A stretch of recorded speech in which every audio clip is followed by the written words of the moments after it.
If you're looking for more horror outside of the mainstream, look no further than Unsung Horrors, a podcast about underseen horror movies.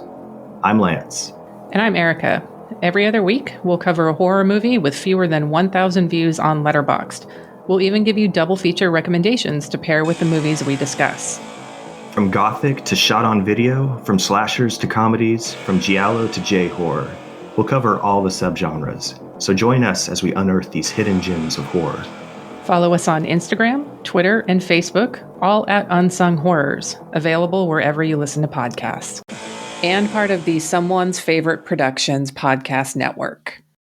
Hello, my name is Kevin Tudor, and I'm one of the three hosts of Almost Major, a film podcast dissecting many major indie studios and the films they release. Every week, myself, Charlie Nash, and Bryden Doyle discuss overlooked, forgotten, or bona fide classic indie films via studio-specific miniseries. We've previously covered numerous films from Artisan Entertainment, Lionsgate Films, and New Line Cinema. Titles including The Blair Witch Project, American Psycho, Dogville, But I'm a Cheerleader, Saw, Requiem for a Dream, and Ringmaster, you know, the Jerry Springer film. Anyways, we have a fun time every week and we hope you will join us. Subscribe to Almost Major wherever you get your podcasts. Now proudly a part of the Someone's Favorite Productions podcast network. Astounding Tales of the Public Domain with Father Malone. Stories of our future from the distant past. Enhanced audio performances from the golden age of science fiction. Featuring tales by Paul Anderson, Marion Zimmer Bradley, Robert E. Howard, Ray Bradbury, and more. Tune in to Astounding Tales of the Public Domain with Father Malone at weirdingwaymedia.com.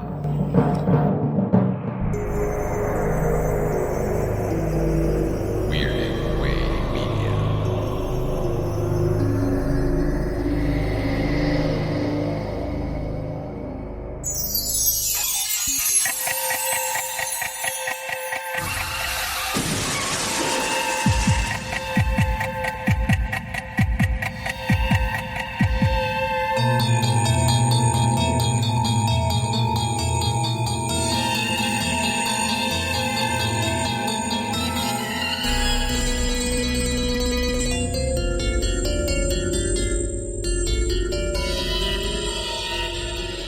Hello there, I'm Chris Stachiw. And this is Father Malone. And I'm Mike White. And we are the hosts of Dreams for Sale, a monthly look at the Twilight Zone 1985. On this episode of Dreams for Sale, we're going to be looking at the 6th episode of Twilight Zone 1985. It is broken up into 2 parts. Examination Day, which is about 10 minutes long, and A Message from Charity, which clocks in just under 40 minutes. So, let's get started with a look at Examination Day. So, Examination Day aired on November 1st, 1985. It's directed by Paul Lynch, written by Philip Daguerre, based on a short story by Henry Slezar. Stars David Mendenhall, Christopher Allport, and Elizabeth Normant. And the episode focuses around David Mendenhall, who plays a young boy who has to go in for a mandatory IQ test in the near future, far future? Future, nonetheless, I would say. In terms of things that we've watched for this show, this was a pretty good 10-minute segment. If anything, for me, it was a little stretched out at 10 minutes. I think it could have actually been 5. Yeah, if that, they could, for me, they could have put a title card up that said, "The smart people will die." Right? I because mean, you have to kind of infer that at the end. Yeah. I mean, It's funny because I read the short story that this is based on, and it's only 3 pages long, I think. And they tell him right up front that it is a IQ exam or an intelligence test that the government's going to give him. And then it's funny because his dad, after he tells him, yeah, they're going to test your intelligence, tells him to go read a comic book, which I thought was funny. Like, that's going to dumb him down. And then at one point, the kid is asking, like, well, you know, why is the grass green? And his father's like, nobody knows. And then he asks how far the sun is away from the earth. And his father says 5,000 miles. And I'm like, is he giving him wrong answers on purpose? Or has intelligence kind of been bred out of us by this point so that he is actually stupid? And that's why he's still alive. And his son is not stupid, and that's why he's going to die. So I think that had they stuck with giving us what the test is up front, that might have made it a little bit better. Yeah, I did not like this at all. And this is one I actually do remember, originally seeing it when it aired, but then as now, it's so telegraphed from the get-go that either way, this kid is going to maybe not die, but just because it is the Twilight Zone and they traffic in twists, one's mind starts to immediately put it together. I'm sure you guys did as well. And I don't know. I just didn't. I don't know. I didn't care for the episode or story. It reminded me a lot of Harrison Bergeron, but I like Harrison Bergeron so much more. Exactly. That's the other. I mean, that came to mind while I was watching it. But that's brilliant. And then this is just sort of, hey, here's the twist. Yeah. Plus, I loved all the plasma globes. It was so futuristic when they go to the testing center. 1990s science museum. Yeah. Oh my God, in heaven. Yeah, that was a little much. When I saw those, I was like, oh God, really? This is a little cheeseball. So I liked it, but I do agree that I think it could have been a lot shorter. And it is pretty goddamn telegraphed, from the get-go. And let me say something about David Mendenhall. He represents that sort of breed of child actor that was really sort of super popular in the 80s, but that just kind of drives me nuts. The sort of bright and precocious and makes me want to slap him immediately. Yeah. Not too much? He's No. I mean, as soon as I saw him, I was just like, oh, it's the over-the-top kid. And he's always over the top. That's right. Oh, my God. I didn't even recognize him from that movie. But yes, that's true. He's very earnest as a child actor. Whatever became of him? I'm sure one of you did the research. He is still working. When he was a kid, he was doing tons of voice work, and he continued doing that. I didn't realize that Sam Witwicky from the Transformers movies was based upon David Witwicky, and he was the voice of David Witwicky from the Transformers movie, which, like I said, I had no idea. But yeah, he's still doing stuff, not a whole lot. He'll just show up here and there. I kind of wish that he was, had turned that voice work into a career. Yeah, I don't begrudge him having a career continuing, but in this episode, I kind of was happy he, met his fate. Yeah. So here's where my line of logic went, and I did not read the short story until after, so I didn't know what the twist was going to be, and obviously, having never seen this before, I mean, I knew there was going to be some kind of twist, especially with it being kind of a 10-minute segment, and it was clearly setting itself up for a twist. I honestly thought it was going to be like Blade Runner, and it was going to be like the kid was a robot, and they were trying to figure out if they could tell if it was a robot kid or not, because the kid was so over the top. But I read into it the wrong direction. I completely read into it the wrong direction. But you're not wrong. That kid is a robot, and he needs to be eliminated. Well, and he is at the end. They're like, "What would you like for us to do with the body?" It's like, oh. Yeah, that's pretty heavy. I'll give him that. Shit. I mean, this episode goes for it, which I do appreciate, because they imply that a child is essentially murdered off screen. Oh yeah. Which, I mean, yeah, it's a pretty heavy implication. What do you want us to do? Do you want us to inter him, or do you want to have a private service? But it did remind me a lot of Dreams for Sale. I agree 100% with that. Yeah, and it just reminded me how good Dreams for Sale was and how clumsy this one was. Yeah, it was definitely too long. Like I said, I liked it, but again, also never seen it before, didn't read the source material until after, so when the twist came at the end, I was like, okay, sure, I'm on board. This is pretty rough. It's like, oh, your kid's dead. When I kept thinking that during the episode, and I wish they had kind of addressed it in some way, and they could have done it very easily, was why aren't the parents just simply saying, do bad? You know what I mean? It just seems like they have the opportunity to say, this is a test for your intelligence, and if you're too smart, then it's going to be bad for you. And had there just been some sort of camera system in their home, that they were constantly looking at, well, we can't say anything because then they'll kill us as well. That I don't know, that kind of bothered me too. Yeah, I mean, that's a fair point, because the parents are essentially not doing enough to try to stop him from being murdered. Right. It's not like they don't know. The truth serum, which is nice, that had he tried to lie and be dumb on purpose... Yeah, I mean, the truth... Right. The truth serum thing feels like a little bit of a cop-out. Yeah. Right? Like, they, I'm not sure if I was given a truth serum, I could answer some of the questions they were probably asking. Like, that's the problem with, in my mind, a truth serum. It's like a truth serum is like just prevents him from lying, but it doesn't prevent him from not knowing information. Right. That's true. The answer is 13, by the way. No, thank you. No problem. Good to know. But, again, look, here's the ultimate success of this segment. It's not a half an hour long. Yeah. Right? I mean, we have seen... Couldn't agree with that more. Yeah, we've seen some stuff that's like, oh shit, I really am glad that this is not a half an hour long. And this is one of those things where it's like, I'm glad this is not a full 20, 30-minute segment. So it feels too long for being 10 minutes, but at the same time, at least it's not 45 minutes. Which they easily could have stretched it out to. So, good on them for sparing us. Well, and I would have been really impressed if they stretched a 3-page short story into a 37-minute segment on Twilight Zone. I think it's been done before. Yeah, it sure has, hasn't it? So let's move on to the next segment, A Message from Charity. Harmon Brook is very different today. Its water is not quite as pure. Its banks lined with tract homes and shopping centers. But Bear Rock is still there, and so is a message from a girl long gone, and yet never really gone in heart and mind.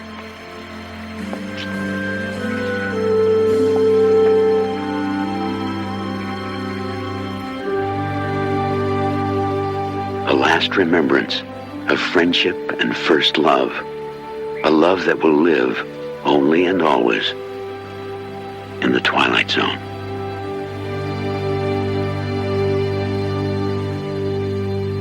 So A Message from Charity was also directed by Paul Lynch. The teleplay is written by Alan Brennert. It's based on a short story by William M. Lee. It stars Carrie Noonan and Duncan McNeil, and it centers around Duncan McNeil, who is a teenage boy who has a fever, who somehow, through the water supply, discovers a telepathic connection with a girl who lived 300 years before him in colonial New England, who's played by Carrie Noonan. This is one of those segments that's definitely, 20 minutes too long. I can't disagree with you. It was kind of an interesting idea, and they went some places, but again, man, did I see that whole witchcraft thing coming. Oh, yeah, like right from the get-go, that was going to be the sort of payoff. However, I really enjoyed this episode. I agree it was probably stretched out a little too long. They should have just maybe lopped 10 minutes off of it here or there. I don't think that would have harmed it in any way. But I really liked it, and I liked that... obviously it was going to be the sort of Salem witch trial parable, but it didn't.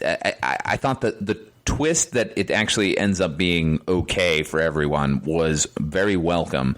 I actually found myself quite nervous once the sort of Witchfinder general character shows up. I'm like, oh my God, really? We're gonna have to watch this kid die?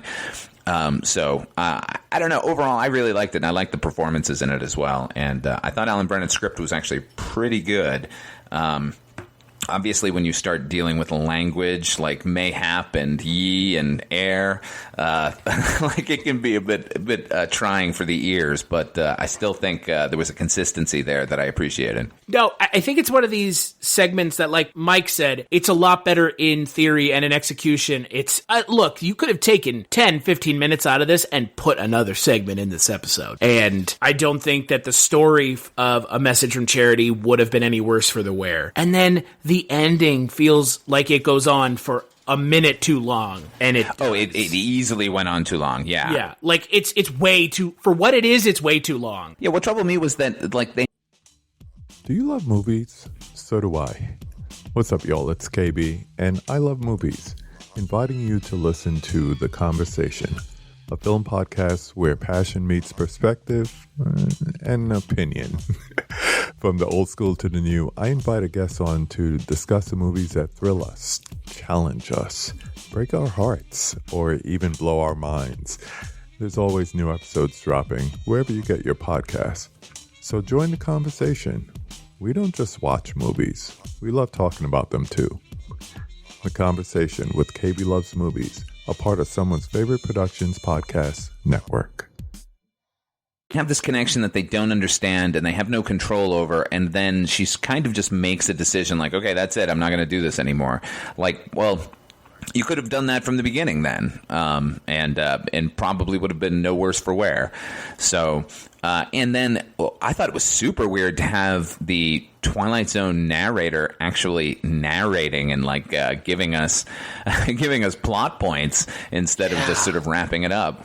Yeah, that was really strange. I was like, did he just come in and tell us something and now he's not there anymore? Like, I thought for sure he would say, and their communication could only continue in the Twilight Zone or something like that, but no. No, just like, hey, it's a little bit later now, everybody, and he's now a popular kid, and what's going to happen next? Let's find out. I was like, wait, what? And they very easily could have like just had that the sort of connection like broken between them, and then him going to the rock and finding the carving. Like that would have been absolutely acceptable. I don't think we needed to see another like 2 or 3 minutes of him like at school and longing for her. I was waiting for something more like Looper or something where when he's looking at the book that the history starts to change while he's actually looking at it, or something like that where, or like she now knows more about the future, so she becomes a bigger deal in the past. I was like, okay, yeah, something like that should happen, but it doesn't. No, it didn't. I mean, look, ultimately, I think it was a gentle tale, well told. I don't know. I mean, I don't disagree that it's too long, but I was pleasantly diverted for the run of it, and I enjoyed those two characters and the connection that they had. And I don't know. I liked it obviously a lot more than you two, but no, I don't find fault with it other than being a little bit too long. I mean, the idea of for whatever reason, the idea of like puritanical times and stuff scares the hell out of me. Maybe it's because seeing like The Haunting of Cassie Palmer when I was a kid and just the weird like we know why, because you're a fucking witch. Yeah, exactly. I mean, and that was the most intense part for me, was when the Witchfinder showed up and he was like, yeah, I'm going to examine every part of you for that witch mark. And she's calling him out for like, well, what about this girl that got examined for hours and hours, and why was she crying? I was like, yeah, this is really skeezy stuff. But then it kind of, like ends a little happy, and I was like, wow, we went to some dark places here. But yeah, no, I didn't find it objectionable other than the length. Yeah, and that sort of rapey scene, like in the middle of it, was like, wow, completely not in tone with the rest of the episode. No, but then again, like that sort of thing, I'm sure occurred all the time with these sort of magistrates in power. Like, oh yeah, we're gonna go examine some witches now. So I mean, it didn't feel out of place. It just was kind of shocking. But that's, I guess, the point. Yeah, I mean, again, look, if we're talking about segments in this show that we've seen so far, this is in the lower half, but it's in the upper quarter of the lower half. It's not terrible. It tells an interesting story, but like, I think the story is just pretty vanilla and not much. It's just not much. I think it's a 75% of 20%. Yes. Thank you. You get everything to the left of the chiclets, but to the right of the erasers. You know what I have to say to you? So anything in this general area. You know what? Fuck you guys.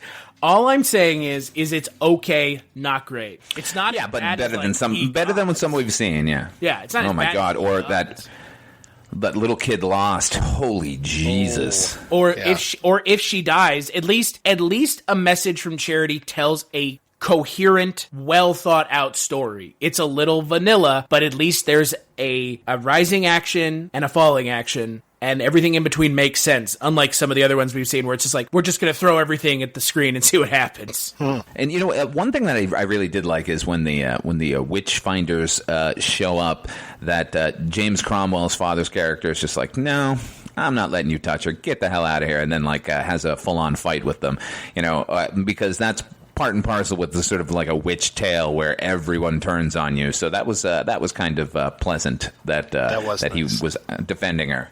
And it was nice seeing James Cromwell in this. Yeah, so young and unlined.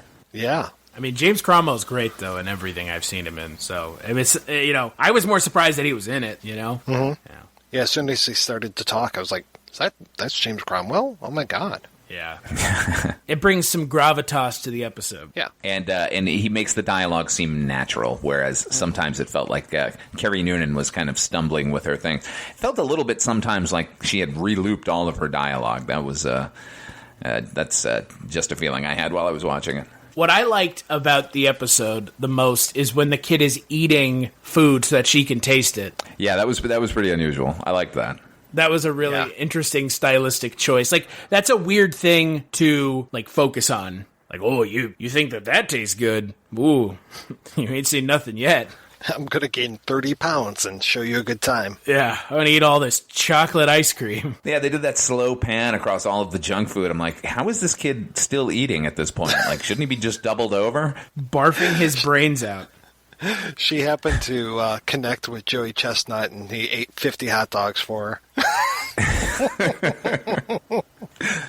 But, again, I think ultimately, like, if we're talking about, you know, this episode with these two segments, this is the stronger of the two, right? I mean, if we want to complain about the length, like, I would have taken, 10 minutes more over the examination day. I don't know. I liked these characters. I was sort of enjoying their tale. So, well, if the option is give examination day 10 more minutes or leave this one the length that it is, yes, I agree. Do not give examination day any more time, because I think it doesn't do enough with the time that it's given to begin with. Yeah, I mean, doubling back on examination day, could that not have just been a 5-minute segment where it's the kid in the room taking the test and then, oh, nope, you did too well, sorry, come with us. Didn't need to meet his parents at all.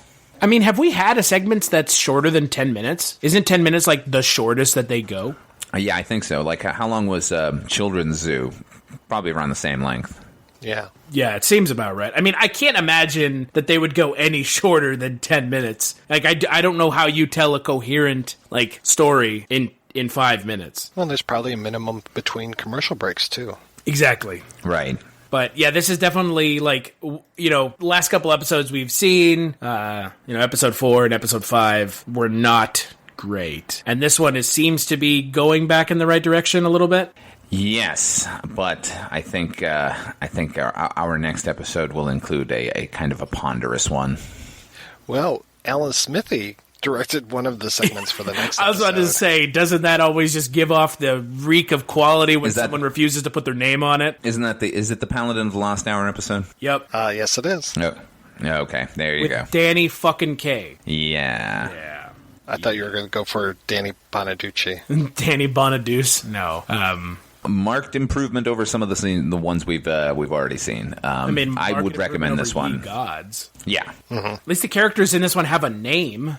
That's true. Yeah. Instead of the girl. Yeah, right. Interesting stylistic choice there. The girl. No, I just want to double back on examination day one more time, because when they showed the sort of opening establishing shot, the sort of horrible matte painting of the future that just looked like it was recycled from Buck Rogers, I was like, oh my God, it's going to be one of these. But then the sort of next day, the day of the examination, when it's storming outside, they showed the same thing again with the storm, and I actually thought it looked great. I just want to throw a little praise on that for that. I just thought that looked really good.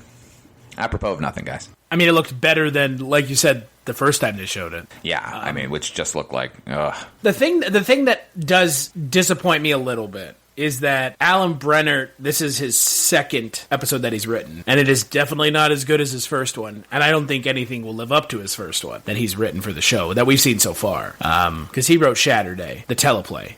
So, and Philip DeGuerre Philip DeGuerre did Nightcrawlers, so. Yeah, I think of the two, I think Alan Brenner has a better track record then? Yes, I would agree. I would agree, because Nightcrawlers is not as good as Examination Day, but again, that's because Examination Day is only 10 minutes long. Yeah. So should Nightcrawlers have been 10 minutes long? No, because then they would have given more time to Little Boy Lost. Oh, okay. All right. Jesus. Or another 10 minutes. So many ratios to work out here. Yeah. Well, that's the one thing about this show that is a little weird, is it's broken up into like 2 or 3 segments as opposed to with the original show 1. So right, but I think that's a benefit ultimately. Sure, because, I mean, I like the variety of the lengths. But it puts us in this weird situation where we're like, well, this could have gotten more time. This should have maybe had less time. True, but that's probably good. I mean, I don't know. It allows for a more interesting discussion where you can sort of point quickly to that and know that, like, well, the idea wasn't total garbage. It was a good twist, but Jesus Christ, why are you doing it for 40 minutes? Yeah, no, exactly. Anything else? I liked it. Watch this episode, even with Examination Day.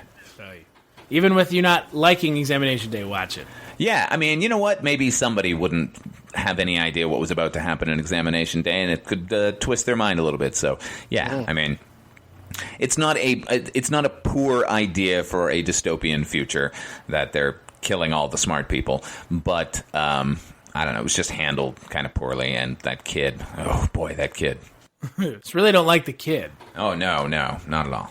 Yeah. So on the next episode of Dreams for Sale, we're going to be talking about, like we mentioned already, episode 7, Teacher's Aid and Paladin of the Lost Hour. Paladin of the Lost Hour is the one that we were mentioning that was directed by Gilbert Cates, but credited as Alan Smithy, so buckle up. That one has the potential to be the worst thing we've watched so far, I would assume. Yeah, I think overall it's going to be because Teacher's Aid is also garbage. Oh, great. Exciting. So look forward to that episode. Yeah. Until then, where can people find you, Father Malone? You can find me on my YouTube channel, Odd 5 Films. I got a show called You've Never Seen. You can also hear me twice a month talking about Tales from the Crypt on Chronicles from the Crypt. That is a podcast I co-host with you, Chris. It's true. It's true. It's damn true. What about you, Mike White? Where can people find you?